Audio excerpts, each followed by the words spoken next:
Councillor D'Andrade is joining us. Hi, everyone. Good. Hi, how are you? Good. Good. Councillor Ladwig, welcome back. Welcome Oh, back. yeah. Oh, look, you guys coordinated your colors. Yeah. Nice. Nice. No, David, Tell me, Councillor D'Andrade. that's good. David and I couldn't agree on a tie, so. Oh, yeah. Yeah. Okay, I think we're at 3 o'clock and we have a quorum. And are we live? Yes, we are live. So I'm going to call the committee of the whole for September 6th to order at 3 p.m. Acknowledging they were being held electronically on the traditional territory of the Squamish Nation. Council, I just want to give you all a heads up. We have a busy afternoon leading to a public hearing at 5:30. And for those who might be joining us, if you thought the public hearing started at 3 o'clock due to an error on our website, it actually starts at 5:30. So you can hang in there or you can come back and join us at 5:30. Your preference. You might enjoy the next 2.5 hours in any event if you stayed with us. So we welcome you to do that. Council, welcome back from a well-deserved break. And I know that you all didn't do nothing, that there were things that were going on in August that we all participated in, and we'll hear about the council reports and how I spent my summer vacation later this evening, and so you can prepare for that. So in the meantime, we have the committee of the whole, and I'll ask for approval of the agenda. Councillor Kroll, Councillor Ladwig, all in favor of approval? Thank you very much. And first report, invite the natural asset technician, Michelle Lewis, to come forward for the tree preservation amendment bylaw number 1282-01-2002. Michelle, welcome. Thank you. Thank you, Mayor Beamish.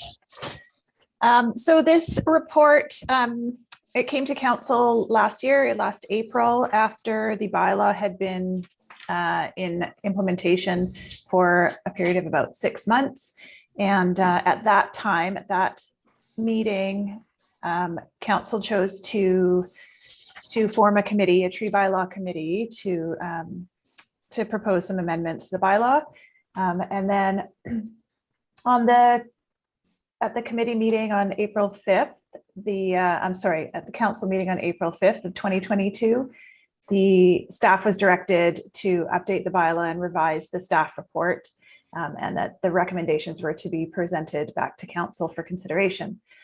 So that's why that's the background on why I'm coming with this report today.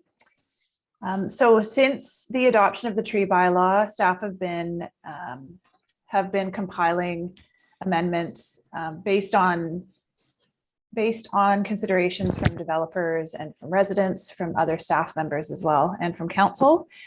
So this report highlights just kind of some high level amendments that are being proposed, and with some changes to definitions, some wording for clarity, and attached to the agenda package is the red line version of the original tree preservation bylaw, as well as the new amendment bylaw for your consideration. So I am happy to pass it back over to you for any questions. Michelle, thank you. I just want to also, you received a copy of a proposed amendment from Councillor D'Andrade today. Did you have any concerns with that proposed change? That proposal was brought forward from some suggested amendments by Councillor D'Andrade and a community member. And so I did consider that in this amendment. But the proposal is better suited for an urban forest plan. It's not bylaw content. It's not a requirement that we would be implementing. Did you want me to read out the proposed amendment, or how would we like to discuss this? Yeah, I think that for those who are on listening to us online and don't have it before them, it was a definition change, addition actually. And perhaps I'll let Councillor D'Andrade speak to it. I just wanted to make sure that you had received it. Councilor Andrade, did you want to speak to that issue?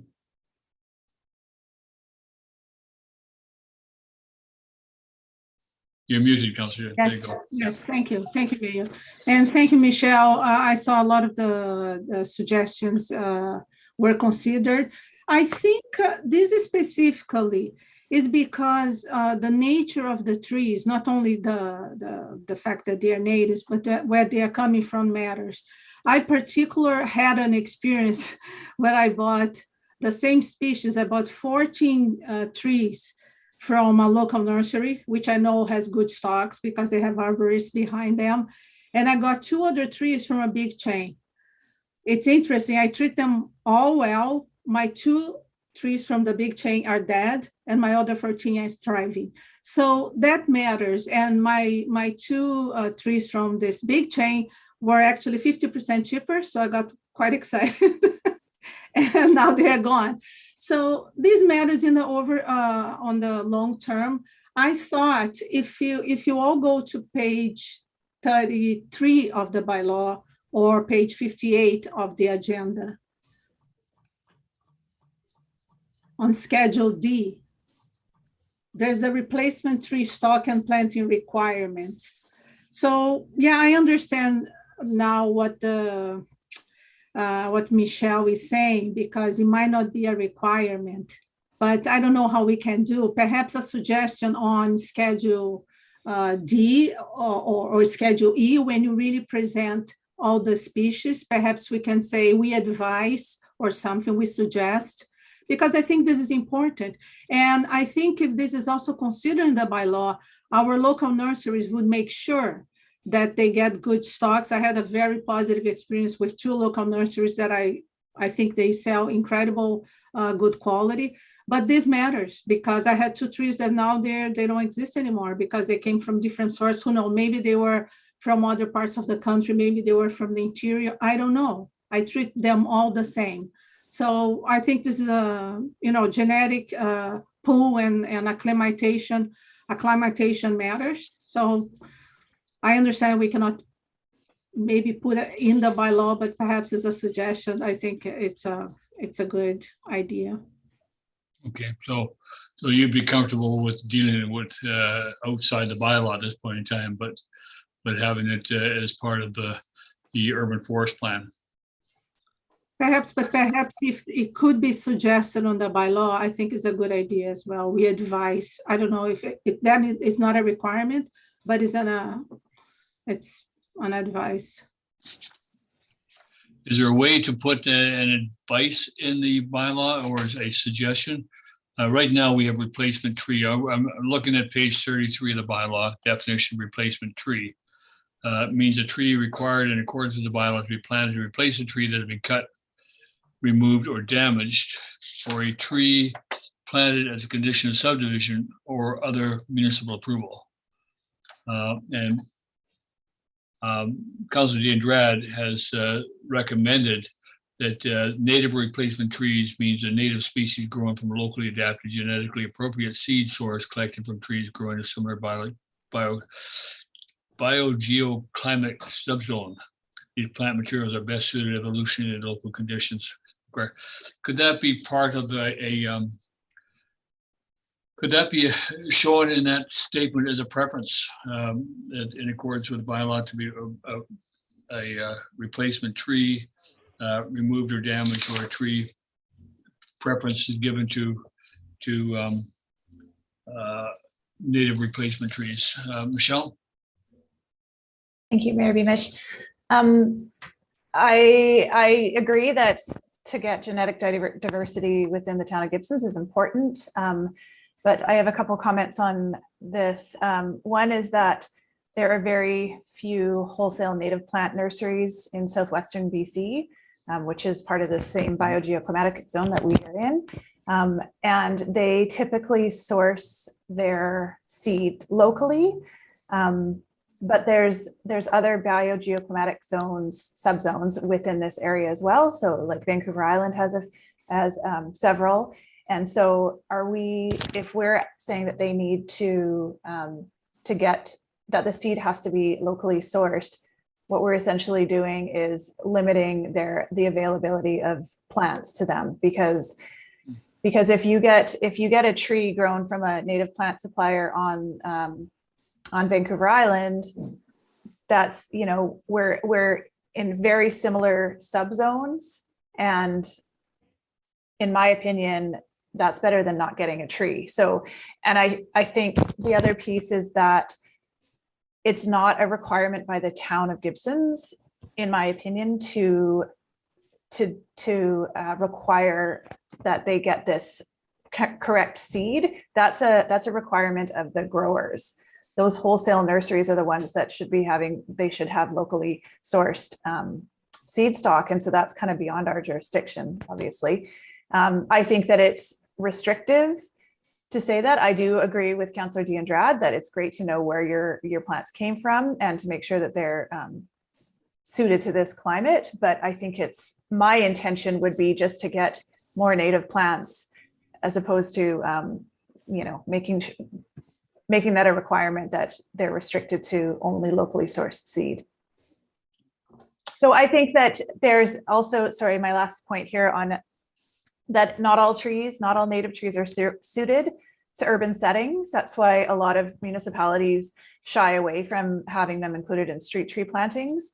As single specimens, they don't thrive. Like the conditions in an urban forest, especially in street trees, is not anything like our forests. I mean, the soil is different, the exposure is completely different. And so if we're talking about riparian area replanting, revegetation, then yes, I would consider that would be a requirement that they get locally sourced seed. But those, when you're doing riparian area replantings, that's under like as a RP bio, or so a professional has dictated what's to be planted there. So that's, again, not something that I would think that we would be requiring under this tree bylaw. Yeah, thank you. Councillor D'Andrade? Thank you. Just a clarification. I think there are two things that I think that what I'm saying is not locally grown, it's locally adapted genetically. So it could be from Vancouver Island because we have similar geoclimatic zones. So that's just a clarification. Doesn't mean the seeds have to be grown here. It's just, for example, if they are grown in interior, in a dry area, the seeds might be quite different. The plants might be adapting to different climate, and then suddenly they surface. So it's just like local. It's not locally grown. It's locally adapted, and climatic zones can have a big extension. But it's just like Vancouver Island.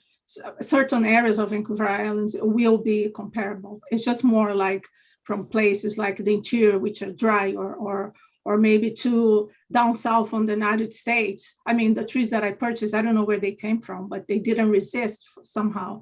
The other clarification, I'm not saying that all trees have to be replaced with native trees. It's just because there is a requirement, right? When a native tree we need to replace the native tree, we want native species. And in this condition, is that when you want good seedlings, and that's what I'm talking about. I'm not saying that every tree has to be substituted by a native tree. I think one suggestion is on Schedule E, when there is saying recommended replacement tree species, native tree, which is specific of native tree, perhaps that could be, we advise that we source from nurseries that have, I mean, that could say this. I think it helps. Down the line. But do we have any agreement on any aspect of this? What page is the schedule on, Councillor D'Andrade? I'm madly flipping through my. It's page 36 of the bylaw, or 61 of the agenda. 61 of the agenda. Okay, I'm getting there.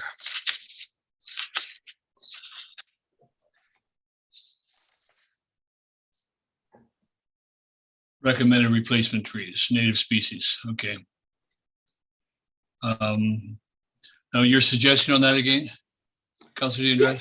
Yeah, it's suggesting that, it could be, so it's not a requirement, but it's a suggestion that the trees should be grown from a locally adapted, genetically appropriate seed source, collected from trees growing in a similar biogeoclimatic zone. And that's it. It could be a lot of information for certain people, but I think if there's an arborist behind, they would understand. And I think, I particularly, for example, I can recommend at least 2 nurseries that I know are reputable, because every tree that I got from them were really highly adapted. And so I think that's what it is. It doesn't seem a big deal, but it could represent down the line. Could that be added as a statement to Schedule E then, that preference be given for native replacement trees growing from locally adapted, genetically appropriate seeds? Blah, blah, blah. Councilor Kroll? I certainly hear what Councilor Denvetti's proposing. And I totally agree. If you're replanting for the success of your replanting, we suggest, but who's going to monitor that? Do we go to the nursery? Do trees come with family trees so we know, where they came from? I've yet to see, when I've purchased shrubs and things like that, it tells me where this tree has come from. So how do we know, and how do we enforce it if it's incorporated into the bylaw?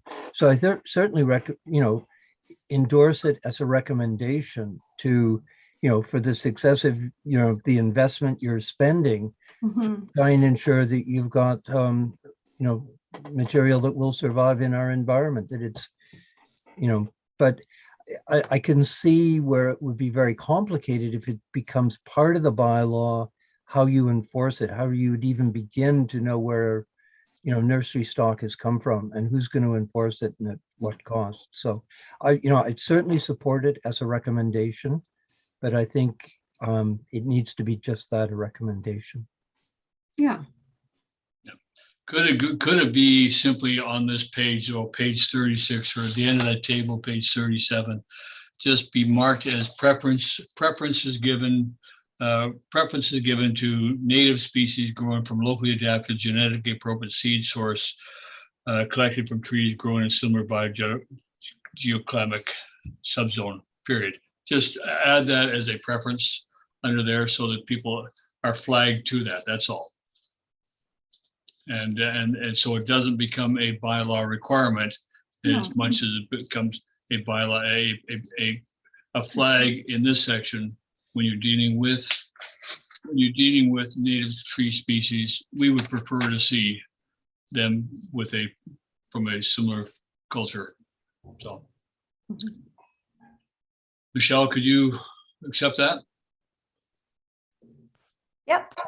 Yeah. Rest of council, could you accept that? Councilor Dian-Drad? So we would add that as a statement on page 37 below that table, so that it's just a flag for people who are looking to plant trees, and they may not be aware that that's an option to them. Councilor Lavrick? If Councilor D'Andrade wants to wrap this up, that's fine. I have some comments, but not related to this specifically. Well, I think my comment is, it is true. I mean, when I planted the 16 trees, I spent, each tree independently is not too expensive, but when you buy 14, they can be very expensive. So I think we're also helping. And when you replace a tree that was big and you need to be a bigger tree and there's requirements for that, I think this will help as well. And I think the nurseries that have a good stock, over time, they would be known. People would say, wow, the trees, I think it just creates a good culture. Okay. Before we take an specific amendment from you then, Councilor D'Andrade, along the lines we just spoke, is there any other concerns the council has with the bylaw as it's proposed before us for adoption? Councilor D'Andrade? Yes, it's just a curiosity, because I noticed that qualified environmental professional has been removed from the glossary, but on section 4.2.3b, which is on page 17 of the bylaw or 42 in the agenda, it does refer to QEP, which is qualified environmental professional. So I wonder if this must be in the glossary. I think you're correct. I think that was missed. Okay. So it should be added to the glossary, Michelle, is that So the correct? definitions, yeah. Yeah, okay. Yep. Okay, Councillor Lumley?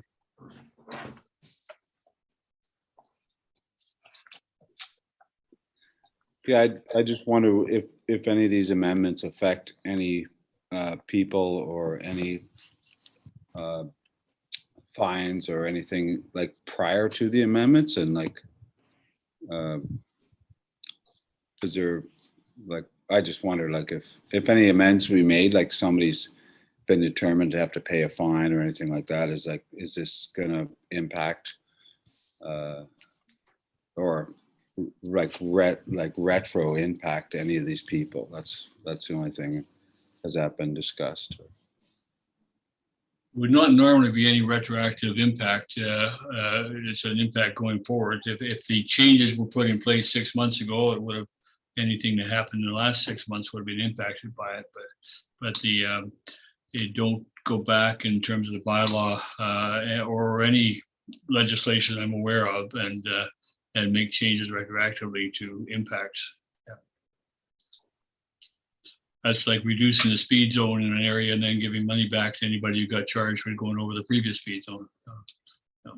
Councillor Ludwig?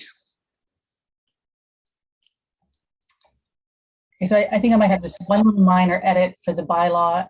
Otherwise, I think I'm okay with it. But before I say that, I just want to make sure that I really understand it.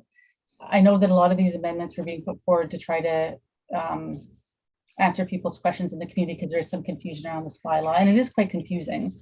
And so I think ultimately what I'll probably be asking for here is some questions be added to the Q&A document. Like, I went to the website that we had, and I went to the Q&A document, and I have a feeling that that's probably where I'm going to want to see things change, not the bylaw specifically. But if you could humor me, I'd like to kind of walk through a few scenarios and just tell me how this would be applied under these circumstances. So let's say I'm applying for a building permit to build a house on a lot that I own, and it's covered in trees. I have to apply for a tree removal permit. I have to pay the fee for the permit. Do I have to pay to cut down? Is there a fee for each tree that I have to cut down within my house footprint or driveway or anything? No. Okay. And that's the same with the development permit. So a developer comes along and is going to do a big, just like Gospel Rock, big development project. There's no fees for cutting down the trees within his building footprint and his driveways and any accessory things that support that development. Okay, great. Correct. Well, I think that needs to be in the Q&A document. I think people need to understand that, just so you know, you're not going to be charged for the trees within your building footprint. So where do you get charged then? So then, and on one hand, with this tree bylaw, we're saying no one's supposed to cut down any trees. But you can get a permit to cut down trees. When and why? So then that leads me to my next scenario. Say I own a house and I just want a better view, or I want more sun in my backyard. Can I cut a tree down as long as I've got a permit? Or can I not cut that tree down? So and if I can cut the tree down with the permit, what are we really accomplishing? It's just a money grab. You just pay for the permit, pay your fee, and cut your tree down. So I'm a little confused when this permit was applied. Michelle, can you respond, please? Thank you, Mayor Beamish. Thank you for your questions, Councillor Ladwig. It's nice to actually have an opportunity to clarify some of this stuff too. For your first point about whether or not a permit fee is required for within your building envelope, I believe on the website we have like a flow chart that just says like, is a permit needed?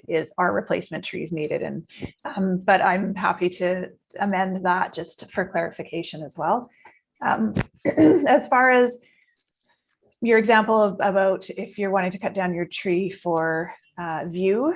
So if you submit an application, then staff would review it, and the bylaw has set out when a permit will be issued, what circumstances. So if it's a hazardous tree, like if it's interfering with infrastructure, services, overhead wires, whichever. And then also if it's causing, like if it's severe lean or deemed to be dangerous to a house or property or people, then there's specific instances as to when a permit would be issued.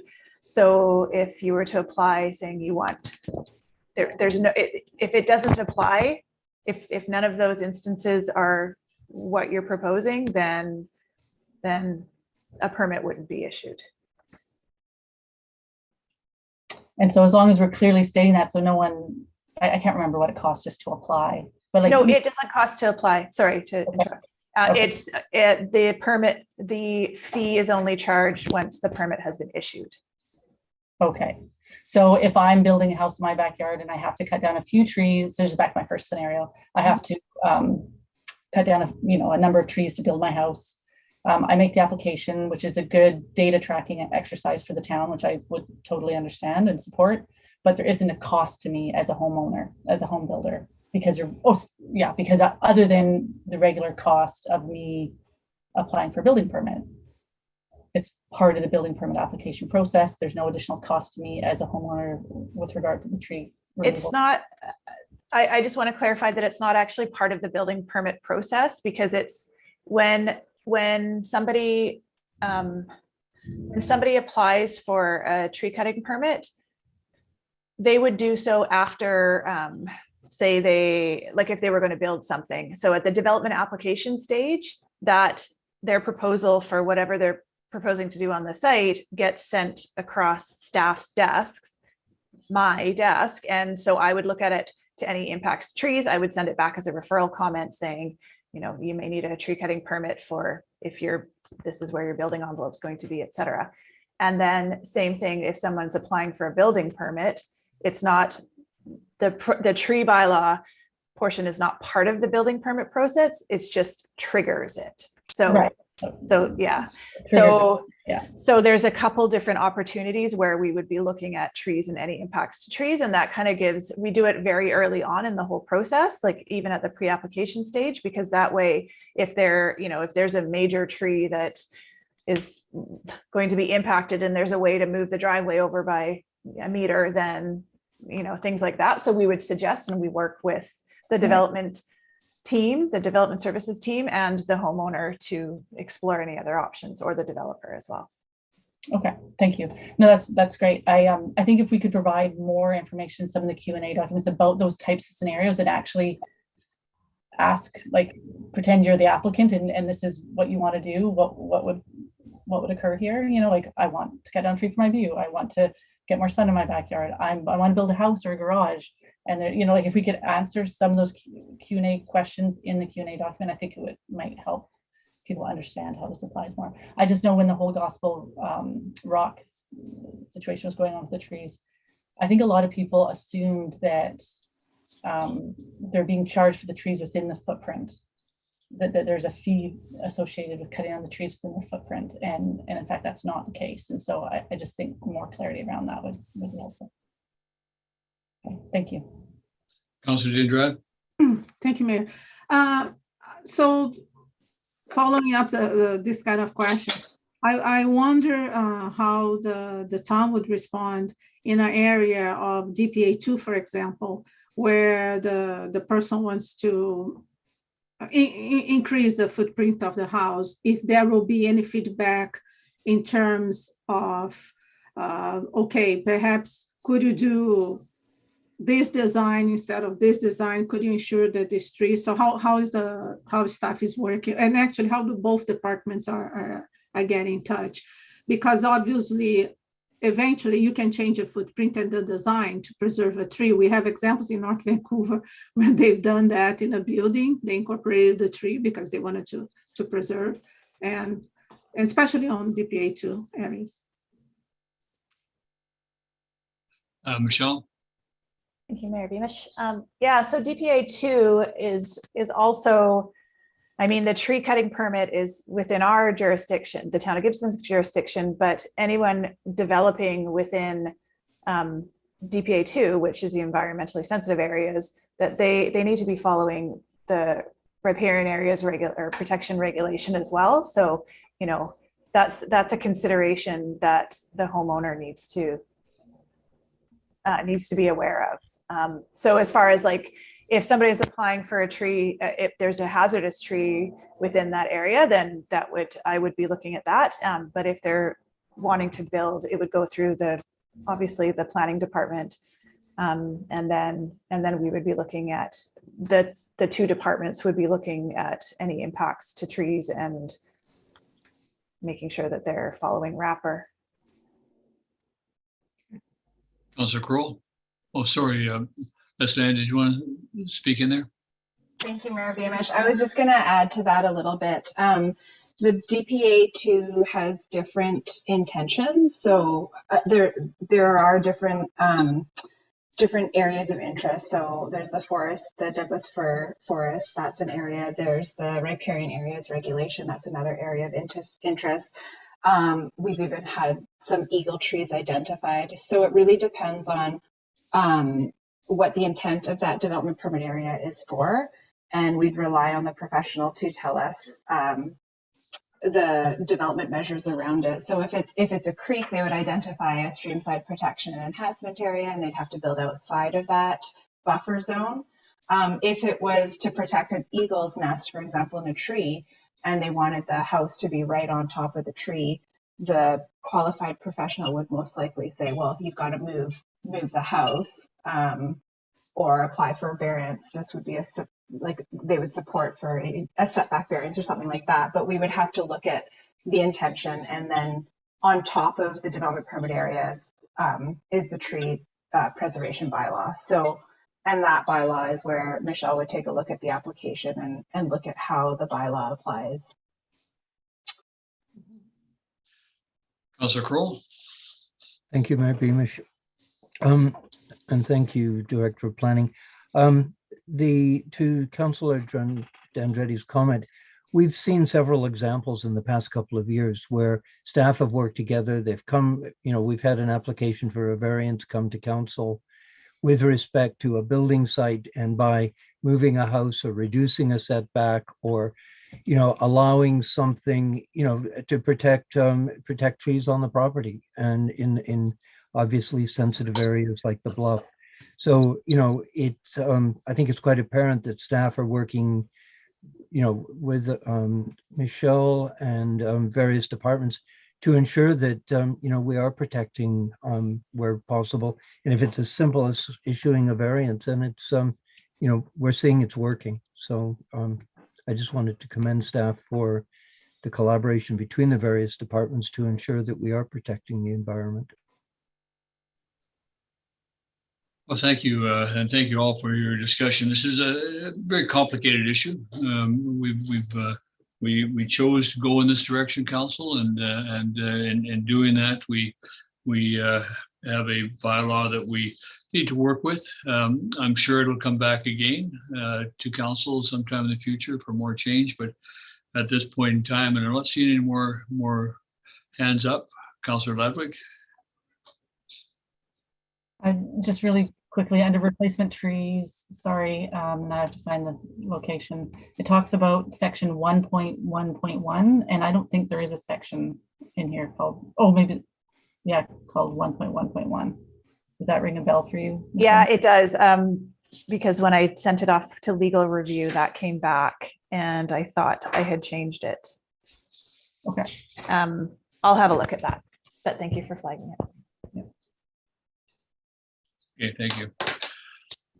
Okay, well, with that, first of all, I'd like to ask for a resolution to receive the report. Councillor Kroll, thank you. Councillor Dandrat, thank you. All in favor of receipt? Thank you very much. And then the second one is that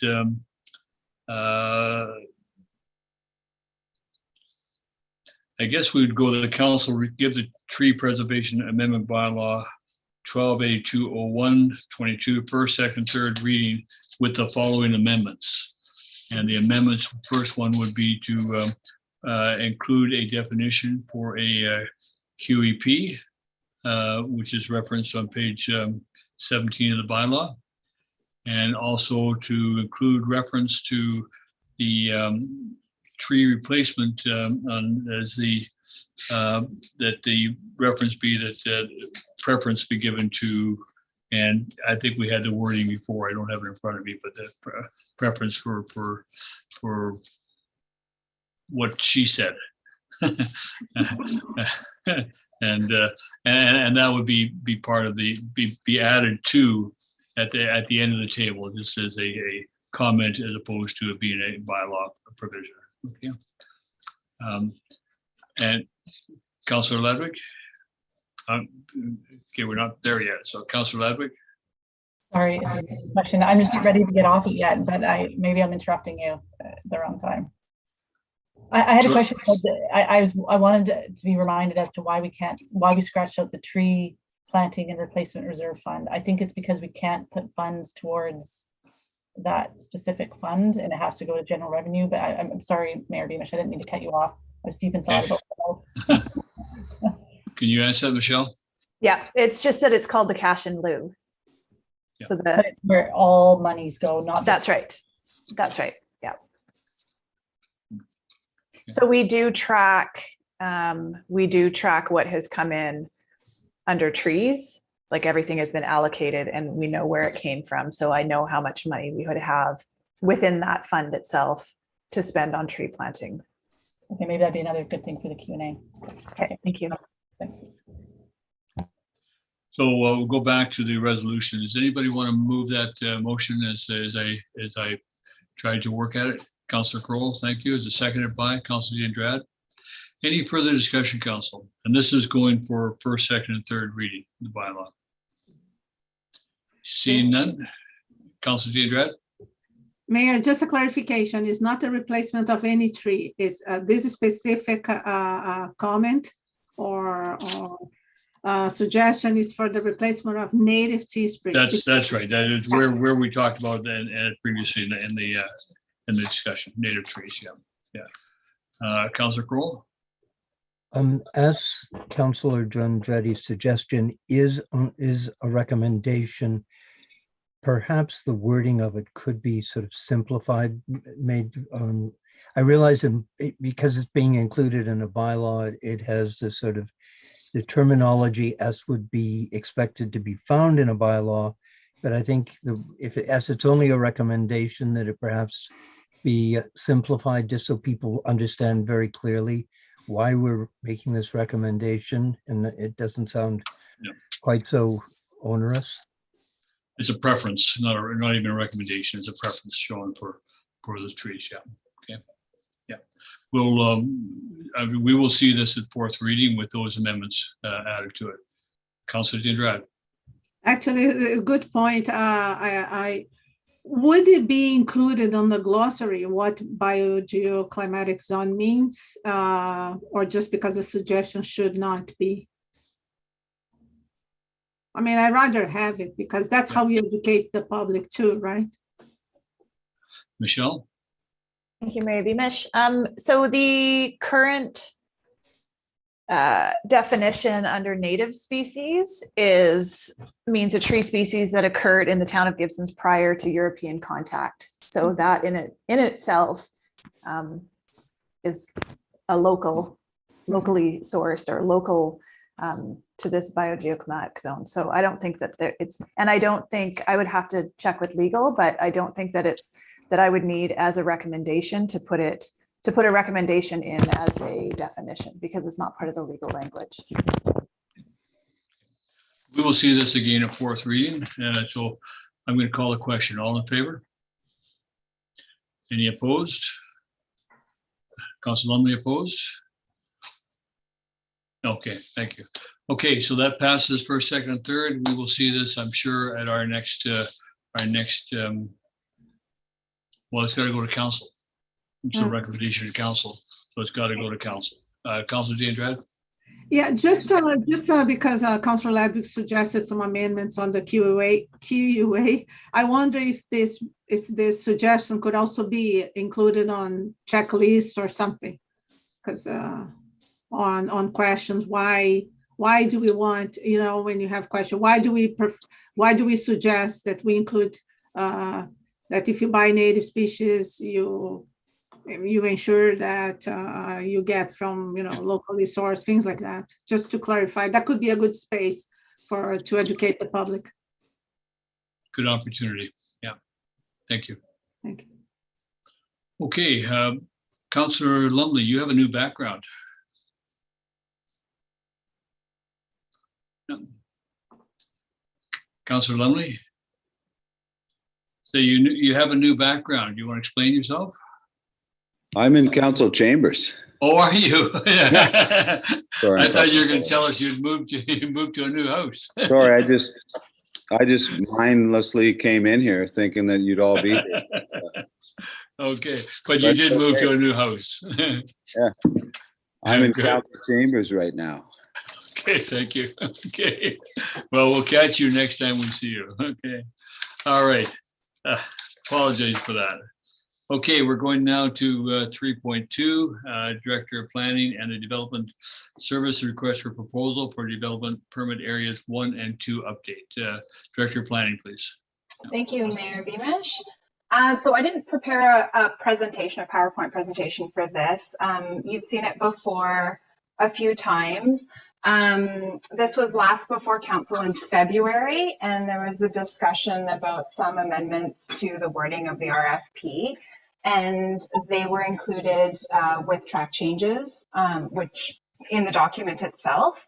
What I've done since then, sorry, I'll go back a bit. So I added those amendments. It was brought to council for discussion, and then council deferred it to a future meeting for further discussion. So since then, the timing has changed. So the big difference in this one versus the one you saw in February is just the timing. So I've put it to the committee of the whole today with a timeline that looks to council approval September 20th, RFP issued by the end of September, and then awarding the consultant in November, mid-November with the new council. So that part might change depending on how the conversation today goes, but it's really back over to the committee for more discussion. And thank you very much. Yeah, I think it's important we move forward with these. I think what we have to bear in mind as we do that is that this is an RFP we're developing. And once the RFP comes back, we get to look at what is proposed in terms of how we evaluate the RFP and which one we move forward with. Does it meet our needs? But when speaking to that right now, I'm going to go to Councilor D'Andrade. Councilor D'Andrade, you did suggest an amendment to the document, and do you want to bring that forward, please? Thank you, Mayor. Actually, I want to start because I have a few. One is just some are just wording, and I just want to clarify. So if I can start, they are all on page 90 and one on 91, but let's 90 in the agenda, which is, I don't know. Page 90? Yeah, I don't know what the page is on the GPA, on the RFP, but 90 on the agenda. Yeah. Go ahead. Oh, it's just because I think the Director of Planning is still trying to find. I think I found it as at page 3 of 11 of the request for proposal. So the first one, I think, is a typo. It's the first paragraph. It says neighborhood plan area, blah, blah, blah, GPA 1. I think it should be GPA 2, unless I'm mistaken. Yes, that's correct. Thank you. Okay. So the second amendment would be on the new areas of concern. Should be identified. You have a set of the 4 bullets and then this set of 3 bullets. So the third bullet says species at risk. I think we should say species and ecosystems at risk, because we also have ecosystem at risk in Gibsons. So that would This- be an amendment, and we can, Species and ecosystems? ecosystems, yeah. Because what, for example, in Gospel Rock, what is identified is not necessarily species, the ecosystem's that are. And then on the DPA update, and then on the set of the 5 bullets, on the 3rd bullet, which talks about DPA update. So the first thing is when we say mapping and tax update, mapping and tax update to clarify report requirements, update best management practice to ensure ecosystem and species resistance. It should be resilience. I mean, resistance is possible, but it's better to be resilience because, yeah. And then the only thing, and then going back to the text that I sent earlier, that Tracy actually ended up sending, is just to be better spelled, because I understand this is the RFP, but at least I want them to understand, because once we explain what we want, it's better for them to discuss how they're going to go about it. So we talk earlier, we will protect wildlife corridors, we will protect keystone species, habitats, and species at risk and ecosystems. So when we continue this 3rd bullet on DPA update, so after the word resistance, that now I'm proposing to change to resilience, to climate change and development impact. They talk about identify development exemptions, acknowledge climate change implications, identify wildlife corridors and protections of the wildlife corridors. So this is great. And then they talk about identify keystone species habitat protections. I just want to be clear that it should say identify keystone species and their habitats, and protection of these habitats, the same way we talk about identify wildlife corridors and protections of the wildlife corridors, identify keystone species and protections of this habitat. And then the 3rd line, which was not included, which is identify species and ecosystems at risk and recommended protections for their habitat. It's just clarification, right? Because we put the bullets on the new areas of concern, but here we just didn't specify. And I said this earlier, so the Director of Planning should have the word. And then my last proposal. Let's hold off there first. The Director of Planning, do you have any concerns on those changes to this point? No, that makes sense. I can include that. Thank you. Okay. So the last is on the next page when we on 5.1.1, when we talk proposal to include qualified geotechnical engineer, qualified coastal engineer, and a registered professional biologist or qualified environmental professional. But it says or, but then the next paragraph says the biologist must have experience in BC coastal ecosystems delineating both fish and terrestrial habitats and with expertise in assessing critical habitat, identifying keystone species and species at risk. I particularly, that to me doesn't make sense because we are saying registered professional biologist or qualified environmental protection. That might not be a biologist, but then we talk about a biologist. If we are doing and, then we can have both. I don't mind having both. But if we're gonna have only one, then we should just specify there's a professional biologist. Sorry. Director of Planning? Thank you, Mayor. Could we, rather than saying the biologist must have experience in BC coastal ecosystems, could we say the qualified professional must have experience? Or are you saying you want both an RP bio and a QEP? I mean, ideally is both. The only problem with this type of assessments, at many times, because you're in a forest environment, you get a forester. And they can be great, but they don't have the same skills that a biologist would have to identify species. I mean, they might identify plant species, and if they are super knowledgeable, they might understand the communities that go around these species, but I'm afraid that they might not recognize certain features that even if you don't see the species, you may understand by some, whether it's the nest or whether it's any cue that the species can live. And I mean, in a perfect world, we would get both, but because I'm just afraid that because of the word "or," that we might get just the forester. And then this next paragraph, the biologist must have experience, because that's what we want. We want a person with experience in BC coastal ecosystems, because that's already narrow a lot. And then people who are skilled in doing this type of surveys. Director of Planning, Yeah, that's no problem. I can just put "and" Okay. into the board. thank you. Councillor Ludwig. Are we not wanting hydrology experience in this? I don't know. That's a good point.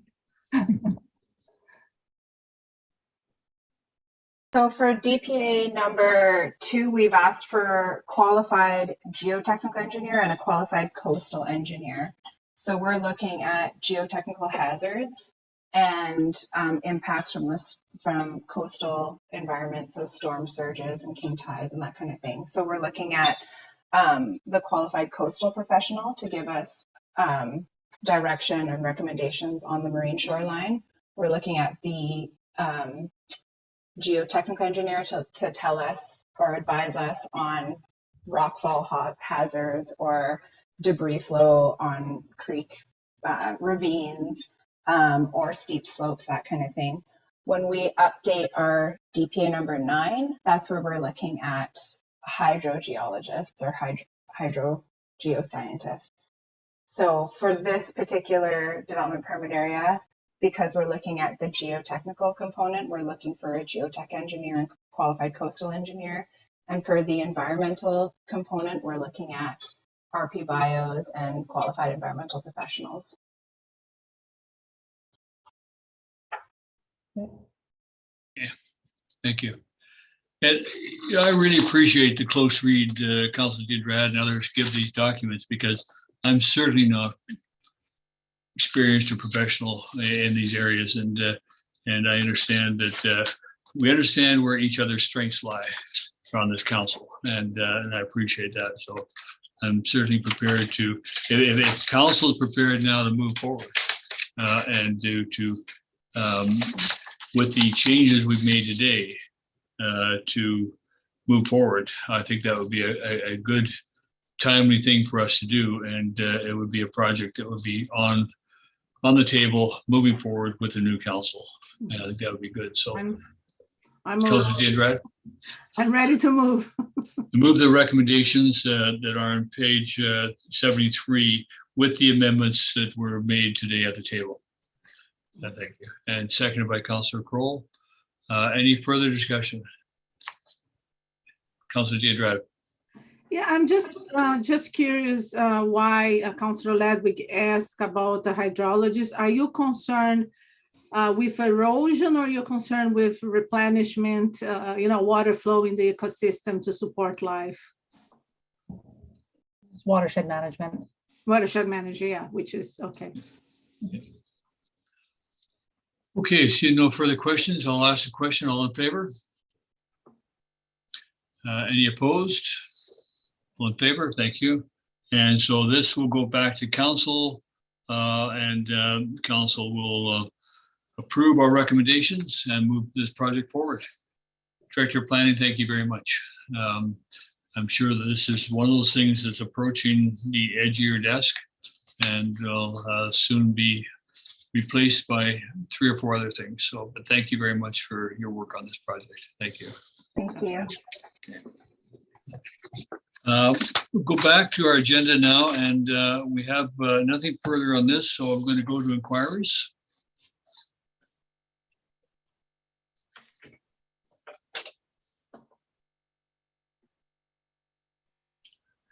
Corporate officer, I see no hands raised, Mayor Beamish. Okay, well, thank you. And then to the public who is there, and I had looked at one point in time, and there are quite a few. I want to thank you for coming and attending the meeting. We are going to go to an in-camera session now. So we're going to have to ask the majority of you to leave, with the exception, and we'll deal with I believe you know who you are.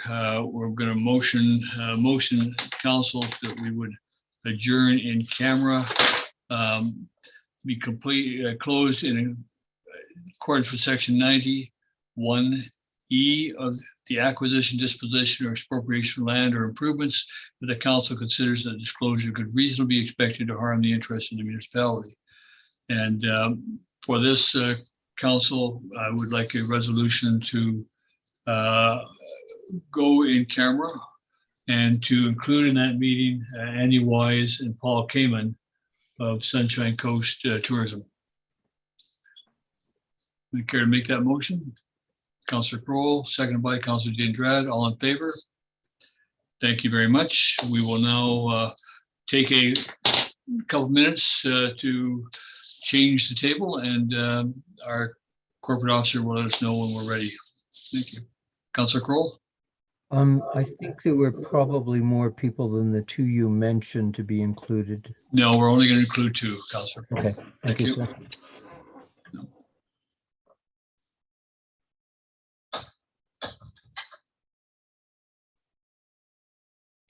Councillor Ludwig had his hand up. Yeah. Rebecca? It's just nice, the air conditioning in here. It's very comfortable. Actually, Mayor Beamish, there are three. There are three. Oh, there was Derek. Yes. We added Derek, yes. The third one is Derek, his last name? Derek Lee. Derek Lee is a project manager. No. Yeah, include him. Thank you. Yeah, I had him on my piece of paper, but paper is folded up.